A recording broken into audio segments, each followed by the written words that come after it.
पिंड आदम खान में बारिश से ज़ेर तामीर रोड का मुतबादिल रास्ता पहाड़ी बरसाती पानी में बह गया।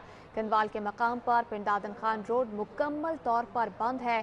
पुल के दोनों अतराफ गाड़ियों की लंबी कतारें लग गई। अल्लाह शरीफ के बड़े पुल का मुतबादिल रास्ता भी बरसाती पानी में बह गया। अल्लाह इंटरचेंज और पिंड आदम खान जाने वाली ट्रैफिक भी ब्लॉक है। मजीद तफसीलात जानेंगे बाबर हुसैन राजपूत से। बाबर हुसैन, बताइएगा इस हवाले से।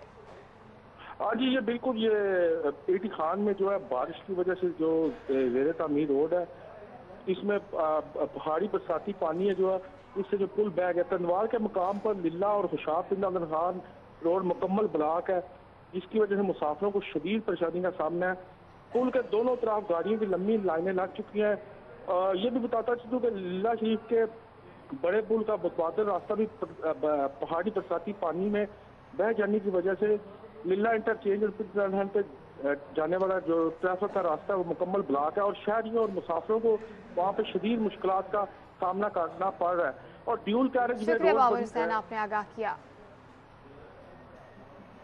मुल्तान में बारिश